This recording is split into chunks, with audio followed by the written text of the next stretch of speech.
This was recommended. This was recommended on my For You page on YouTube. Very interesting. Gillette lost $9 billion trying to fix men by CoreSight. I am curious what that was. We watched the Jaguar video. Now we're going to watch this one. Also, if you like this kind of content, please consider liking and subscribing. I appreciate your support. We'll jump in. I am very curious on where this is going to go. Very curious. On January 13th, 2019, Gillette posted a video asking, "Is this the best a man can get?" The ad showed men bullying each other, harassing women, and talking over female colleagues, then suggested their customers were part of the problem. Yeah, just get fucked. Oh no! We are losing money over alienating our customers. Are they really, like, all men are doing this, of course. All men are harassing and bullying other people, of course. Definitely. Oh god. Wokelet. Are you going to sell, are you selling razors? Razors? Question mark? We're not selling razors.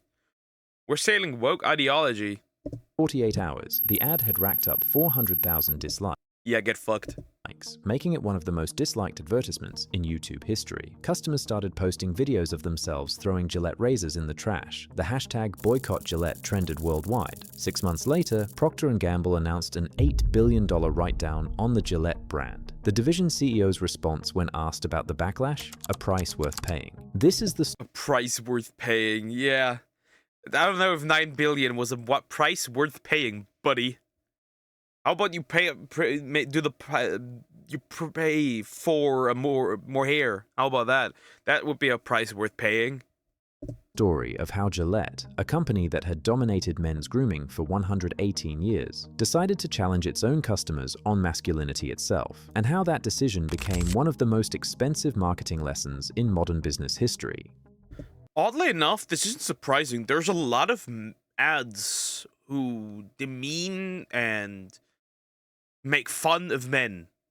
A lot of, like, the family-censored ads are really interesting because they always turn the man into a bumbling fool and the woman always into this competent superwoman. It's really interesting. It's really interesting how that works. To understand the collapse, you need to understand the empire. In 1901, King Kemp Gillette invented the safety razor. Before that, men used straight razors that needed constant sharpening. Gillette's idea was revolutionary: cheap handles, expensive disposable blades. It was the razor and blades business model before anyone called it that. By World War I, the US military gave every soldier a Gillette razor. When they came home, they brought the habit with them. For the next century, Gillette didn't just dominate shaving. It Even war, that's very interesting. defined masculinity in advertising. Their ads featured athletes, celebrities, and aspirational imagery. In 1989, they launched the tagline, "The best a man can get," and men bought into it. By the early 2000s, Gillette controlled 70% of the global razor market. With that kind of dominance, they could price their cartridges 35% higher than the competition, and nobody blinked. Such power attracted attention. Procter & Gamble bought the company in 2005 for $57 billion, the largest acquisition in their history. For over 100 years, Gillette had been untouchable.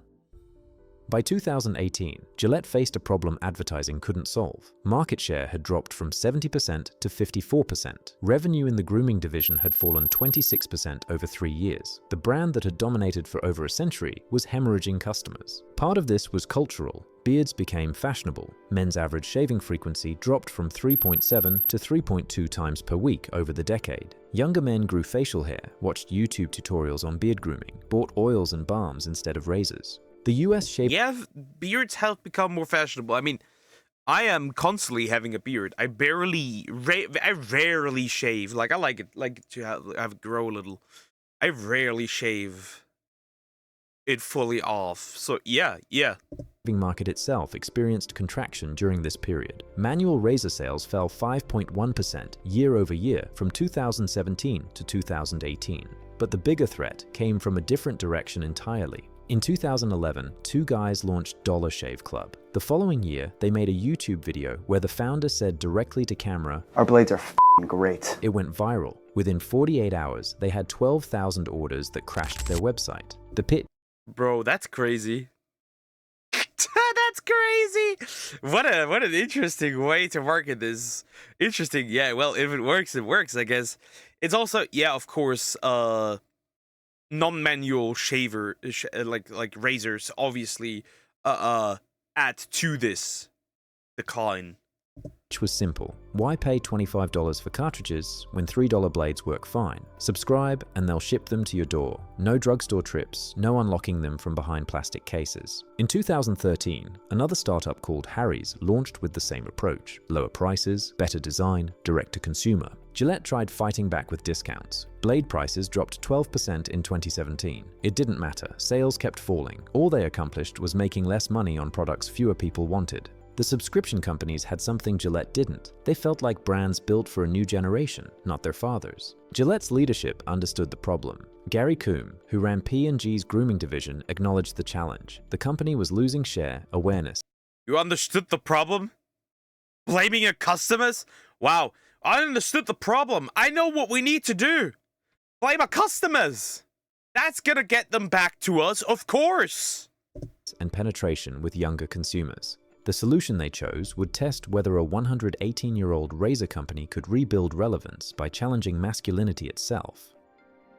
In 2018, taking a stand had become a marketing strategy.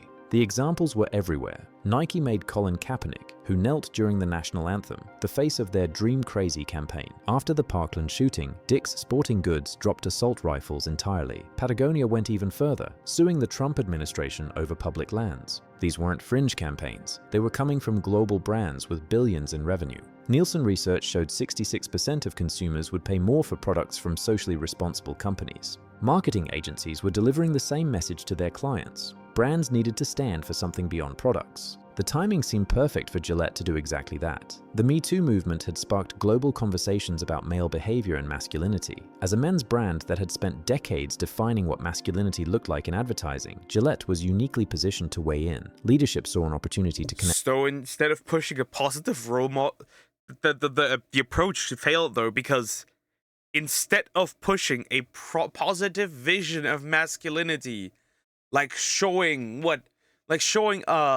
present fathers, for example, present fathers, that would have been something. Well, hardworking men, hardworking blue collar men, good male friends.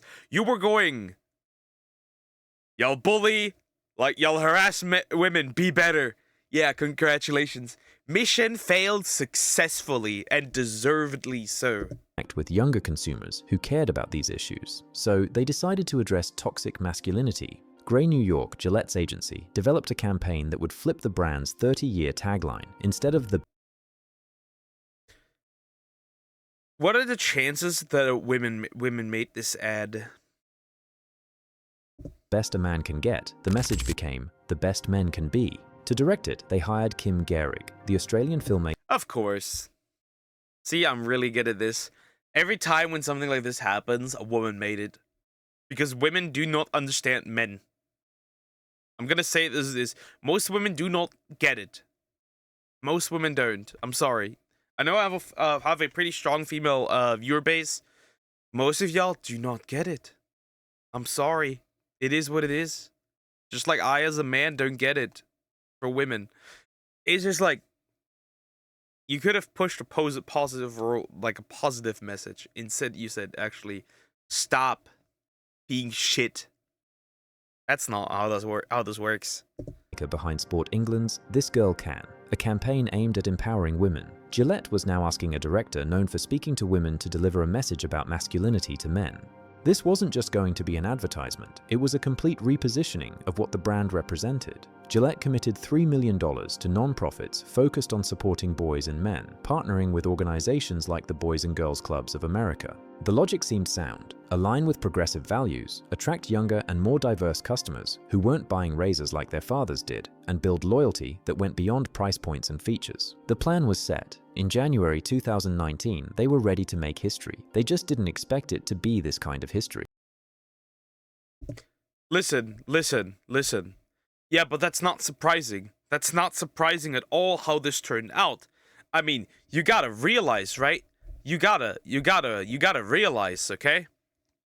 You gotta realize that blaming your customers, essentially moral F-wording, is not gonna cut it. That is not gonna help. That has never helped. That has never done anything. Not once. Not once. Not what. Nope, it has not. And that's the consequence of your own actions. January 13th, 2019, Gillette uploaded the film to YouTube. The ad opened with men staring into mirrors as audio of news reports played, references to bullying, the hashtag #MeToo movement, and toxic masculinity. Then it showed a series of scenes. Boys fighting while fathers muttered, "Boys will be boys," men catcalling women on the street, male executives talking over female colleagues in meetings. Then actor Terry Crews appeared in footage from his congressional testimony. Men need to hold other men accountable. The ad shifted to positive examples: a father stopping his son from bullying, a man intervening in street harassment, young boys learning respect. The film ran 1 minute and 48 seconds, and not a single razor appeared. The YouTube comments section exploded immediately. Users complained about being called rapists and bullies. Others declared they were done with the brand after decades. The problem wasn't the message itself, it was who was delivering it and how. The ad spent most of its runtime showing men behaving badly, bullying, catcalling, dismissing women. Positive examples came only at the end. For many male viewers, the message felt less like inspiration and more like accusation. You are the problem. Propaganda. I call that propaganda. You could have showed actual, like, fathers in father situations the entire time. You could have shown men being friends, men taking care of women. That is what you could have done. But you can't blame and then show that's how it's done. That doesn't work because people, when do, not just companies, but generally a lot of people realize that if you show something negative before something positive, the negative is going to stick, not the positive part. Stop it. Get some help.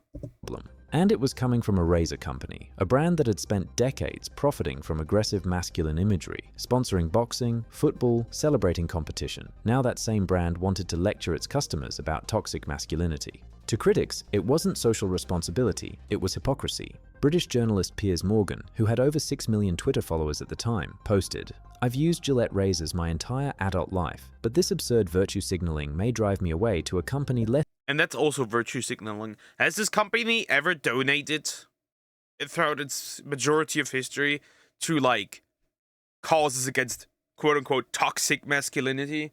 Which, by the way, there's no toxic masculinity.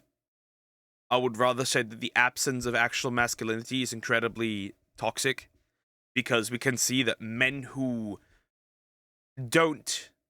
aren't masculine, that means men who are overly more emotional, men who are overly more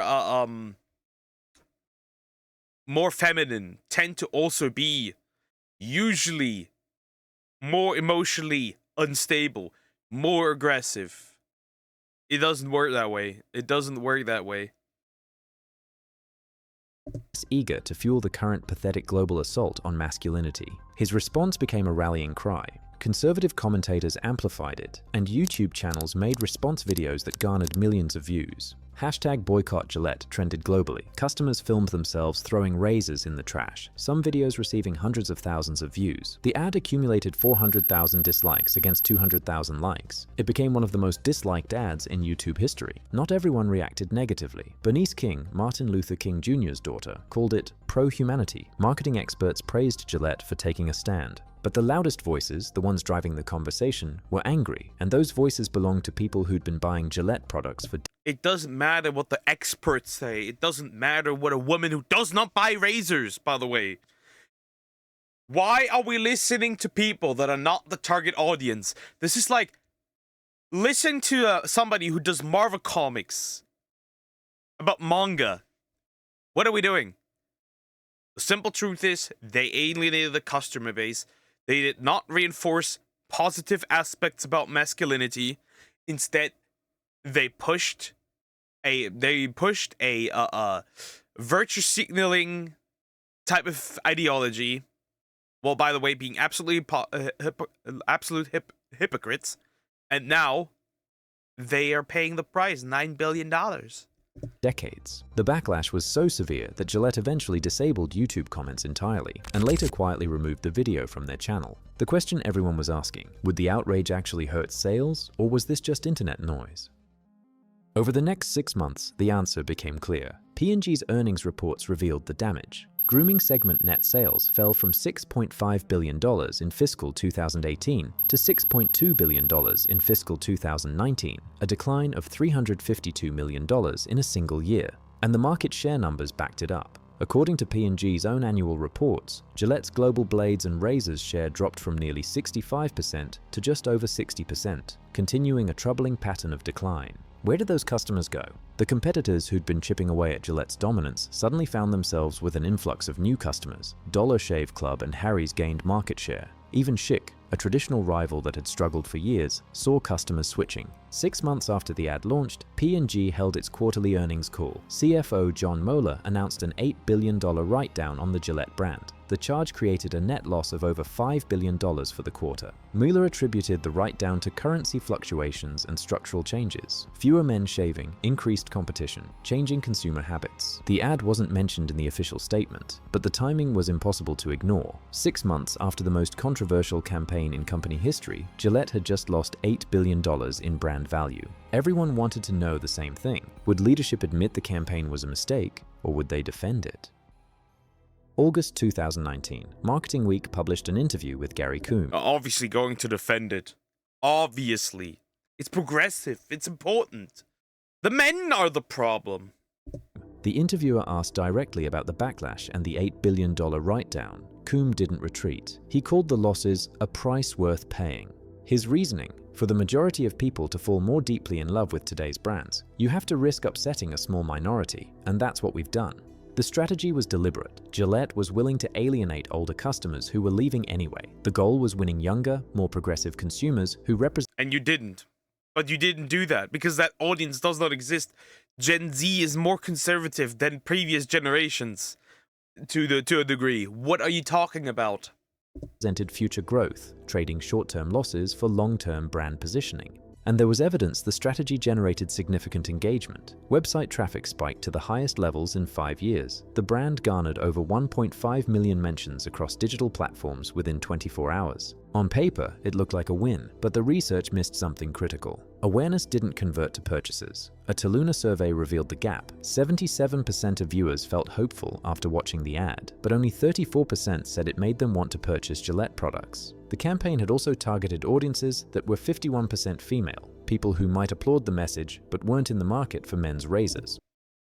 So you got more women to look at it, but they won't buy razors because they're not men, so they won't buy men's razors.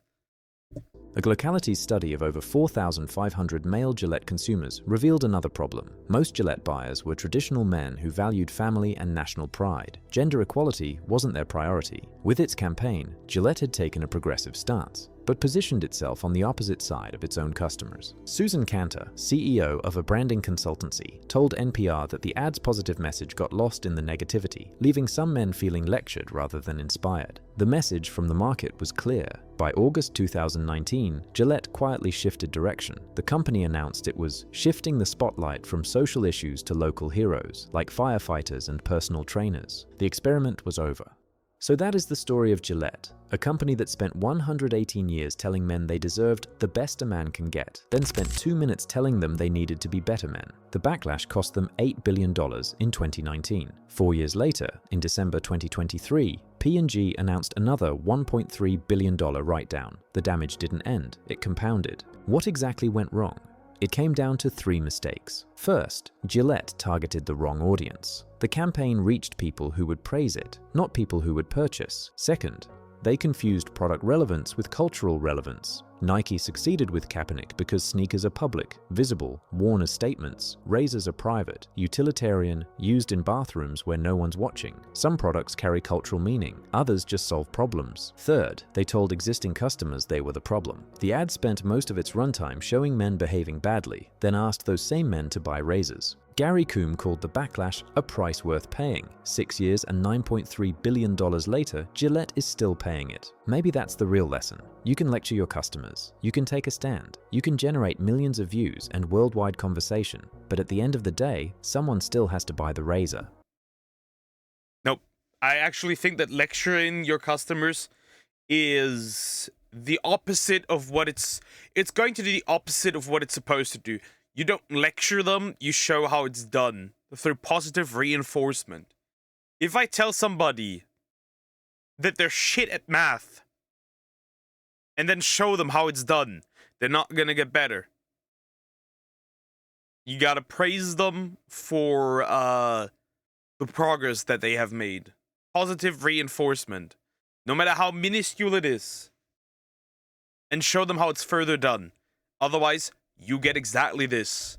A virtue-signaling company that does nothing for their audience or their consumer base. Anyways, thank you for watching. Please consider liking and subscribing. And I'll see you in the next one. Take care, guys.